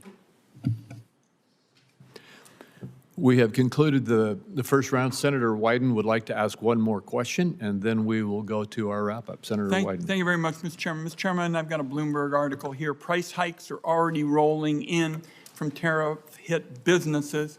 Mr. Kimmett has repeatedly said somehow there is this dramatic set of price reductions going on out there. We'll hold the record open. I'm very interested in anything that you have that would speak to specific industries there that are seeing price relief. The last question I am asking, Mr. Chairman, reflects the fact that it is very hard to sort out who in the Trump administration makes these crucial decisions with respect to trade and tariffs. And I want to ask Mr. Kimmett a question because it relates to what happens if he is confirmed. As I understand it, Mr. Kimmett, if confirmed, you would report directly to the Commerce Secretary, Mr. Lutnick. Is that right? Yes, Ranking Member, I believe that's correct. Okay. So in defending this set of tax hikes, these tariffs, Donald Trump has said the pain is worth it to bring back manufacturing jobs. That's what the president has said. Senator Lutnick, the person you would be reporting to if you're confirmed, seems to have another view. He said, and I quote, "The army of millions and millions of human beings screwing in little screws to make iPhones, that kind of thing will come back to America." Now, that struck me as kind of baffling, but Mr. Lutnick continued, and he said it's, quote, "going to be automated." Now, you just told me you'd be reporting to Mr. Lutnick. Your office, I gather, is next door. Why is it, in your view, the goal of the Trump massive import taxes to have robots building iPhones in the United States? Where does such a thing fit in? Because it just leaves me kind of gobsmacked. Thank you for the question, Ranking Member Wyden. I believe, as I think about this issue, certainly the investment in the United States will be modern investment in modern manufacturing, and automation will certainly be a part of that. I can't speak, of course, for Secretary Lutnick, but I think as you read those statements to me, I think he might be referring to the sort of servicing. Do you agree with what he said, that that's really what this is all about? We'd have massive import taxes to have robots building iPhones in America. Is that why we're taking all this pain? Why I'm going to hear at all my town hall meetings about how everybody's 401k is hurting and people don't know where their suppliers are and prices keep going up? What is the point of this bizarre concept? So I believe that the comment might be in reference to the unprecedented levels of investment companies like Apple are making in the United States. And so I'm not familiar with the specific quote you read, but I think a modern manufacturing will include significant automation, and that will, of course, require a skilled workforce to help implement that. Well, inside that verbiage, what you're telling my constituents is they should take a big hit now. Right now, they're going to get hit with more taxes because that's what a tariff is in order to have robots building iPhones in the United States. They don't want to take that hit because they want to have those dollars to have some certainty and predictability so that they can make investments here in America that are going to be winners for them and their workers for the long term. And I don't see this, this policy from Mr. Lutnick being anything that's going to provide real opportunities to the people who are going to come to my town hall meetings and say to me, hey, we've got something we want you to do about these tariffs. And I'm going to give them a chance to say what they want, and they're going to say, get rid of them. And that's exactly what I'm going to try to do when I get back, because we showed some progress with respect to Canada, but we're looking at 180 other of these, and I don't think this is in the interest of the American people. Thank you, Mr. Chairman. Thank you, Senator Wyden. And Mr. Kimmett and Mr. Keyes, I want to thank you again for appearing before us today. That will conclude the questioning. You are both clearly qualified to serve in the respective positions to which you have been nominated, and I look forward to voting in favor of both of your nominations. I urge all of my colleagues to do the same. With that, I remind my colleagues that the deadline for submitting any questions for the record is 5 p.m. on April 15th. That's Tuesday, April 15th. And the Finance Committee stands adjourned.